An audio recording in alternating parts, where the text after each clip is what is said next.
The Senate's Permanent Subcommittee on Investigations is going to be holding a hearing tomorrow titled Defining Our Healthcare Problem and Principles We Should Follow to Solve It. This comes ahead of the deadline for expiring Obamacare subsidies. Joining us right now is Republican Senator Ron Johnson. He is the chair of such subcommittee. Good morning to you, sir. Help us understand sort of the framing for what this hearing is all about and where you think you'll land when it's over. Well, good morning. Well, what I'm trying to do is I'm trying to show my Senate colleagues how you go through the problem-solving process. We had an earlier hearing. It was titled Assessing the Damage Done by Obamacare, which would really take the first step in solving the problem, which is admitting you have one. Now, the problem we have is that Democrats literally are not admitting they have a problem. The Democrats' own witness in that hearing was a mom from Madison. She lost her employer-sponsored care because of Obamacare, had to sign up for a $1,000 plan, couldn't afford it, went to a lower tier plan. The $14,000 deductible ended up having taken $18,000 home equity line of credit out to pay for those bills. And our ranking member at the very end said, I don't know anybody harmed by Obamacare. His own witness was a victim of Obamacare. So that was the first step. You have to admit you have it. Democrats don't. Republicans obviously do. This hearing is really all about the next step is you have to properly define the problem. And then you have to establish principles on how you're going to solve that problem. So, from my standpoint, the fact that you had Doug McMillan on right beforehand is a perfect segue into what I'm trying to do here. We have a healthcare financing problem. We have other problems in our healthcare system, but primarily a healthcare financing problem, largely because we've removed all the benefits of a free market competitive system. We've removed consumerism. Like Mr. McMillan, I've competed in the private sector for 30 years. Because I had to compete, my prices were lower, my quality was higher, and my level of customer service was also as high as it possibly could be. That's what a competitive system does. Right now, we have a third-party payer system. It's either the government or an insurance company paying the vast majority of medical bills. Doctors don't know, nurses don't know, patients have no idea what anything costs, only the bean counters. So we've removed consumerism.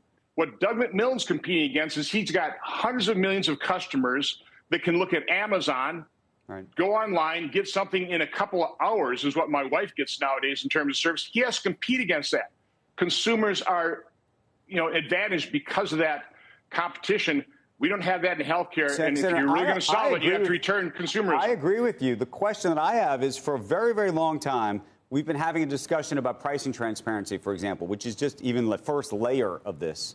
I unfortunately had a recent health experience, not my own, where you had no idea what the price was. The people in the hospital have no idea what the price is. Nobody knows anything. And my question is, we've been talking about this issue probably for the last decade or two or three now, and for whatever reason, that fundamental issue has, even that little piece of this hasn't changed. Well, again, you can't have government effectively be transparent in pricing. You need consumers demanding it. So, again, you don't have to pass a law for price transparency. You literally have, for example, using HSAs, health savings accounts, where people have to pay more of their first dollar coverage. Obamacare has really given a solution with high deductible plans. Right now they're paying as much for what we used to call catastrophic insurance as we paid for, really kind of low deductible plans back before Obamacare. But that's really the direction you have to go. Buy insurance that really covers you for the high dollar cost surgeries, that type of thing. Everything else consumers ought to be buying. We ought to go in the doctor's office and go, how much is this visit going to cost me? What is this procedure going to cost? And if we were actually paying for it ourselves, Rick Scott had a great hearing on aging. He had a surgeon from Oklahoma set up a cash on the barrelhead surgery center. Their prices for surgery were a 10% of what hospitals were charging. It is incredibly high quality. So again, that's what happens when you bring consumerism back in the equation. Now, the problem is we have this completely broken system. Most Americans do not believe they ought to pay for health care anymore. They know they have to pay insurance, or their employer has to pay for insurance, or they have to pay taxes and sign up for Medicare. But past that point, people, I shouldn't have to pay for that. Okay, I got a $10 copay. We're going to have to change that psychology in order to bring back consumerism into healthcare. It's going to take some time. So that's why I said during 2017, I always hated repeal and replace. We didn't have a replace, right? But what I always said, no, we ought to repair the damage done by Obamacare and transition to a system that works. Using those high deductible plans as catastrophic coverage, bring in HSAs where you actually invest in those HSA accounts so people have the money. If they don't spend it, transfer that into retirement accounts. There's a way of doing this. I've had the solution for quite some time. We just haven't had a vehicle for doing it. Democrats had 60 votes to overcome the filibuster. What they couldn't, what they didn't need 60 votes for, they did through reconciliation. Republicans simply have not had that opportunity.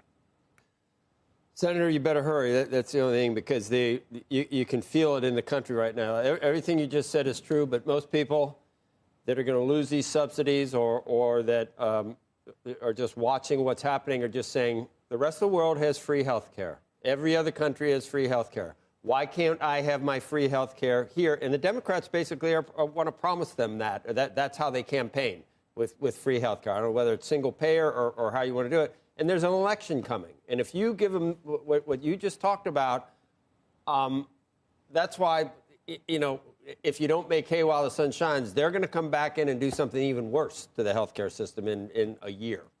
Yeah, Joe, I realize the siren song of socialism is very appealing, but it destroys economies. It destroys sectors of our economy.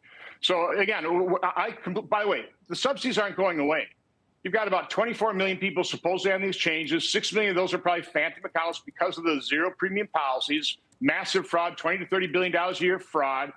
So so let's say you've got 6 million of the 24 million phantom. So you got 18 million people on these change. More than 16 million just revert to original Obamacare subsidies.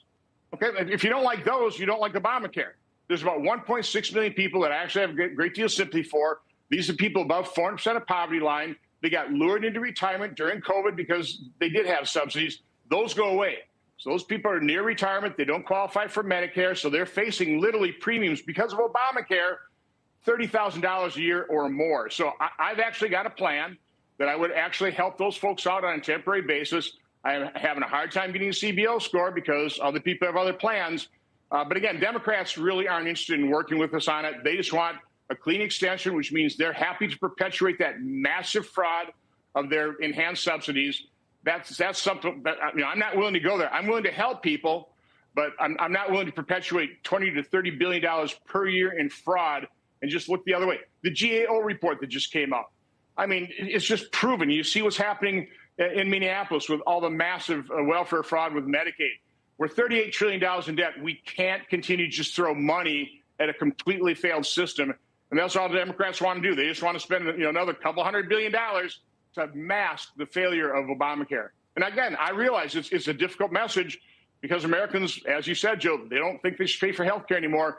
But they have to look at other systems where you do have health care, government-run health care. It's not pretty. It's not good for the people getting the health care, and it's not good for the overall well-being of the financial well-being of the country. And you're absolutely right. The only way to do it is it sounds like you're being cruel when you say there has to be competition and that there has to be a profit incentive even in healthcare. People say that's one place it should be like the fire department or the police department. But if you go down that route, we're going to be at 48 trillion. Then we're going to be at 58 trillion in debt. Then we're going to be if you don't get it under control, everybody's going to lose everybody will eventually have worse health care. Well, because we don't have competition, because we don't have a profit motive. Every incentive in our healthcare system is for higher prices because everybody's getting a cut off it. If you're making 10%, you'd much rather take 10% off of $10,000 than $1,000. So every incentive in our current financing system for healthcare drives prices higher. And that's the reason we're paying double, triple other developed nations in terms of healthcare. We do have excellent healthcare in many areas because of just American innovation. You started this conversation just talking about how you knew someone who had lost her employer-sponsored health care because of what happened with the ACA.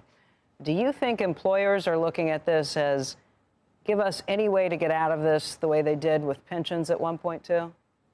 Oh, absolutely. That's exactly what's happened. Listen, I bought health care for my employees for over 30 years. It was costing us, I just looked at, in 2013, about $11,000 for a family plan. It's over $5 per hour.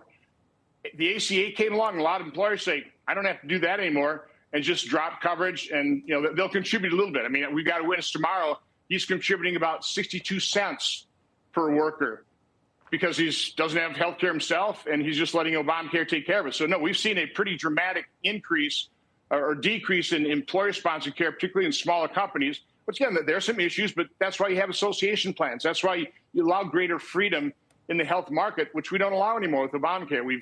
It's a completely Rube Goldberg system here. and it's failed.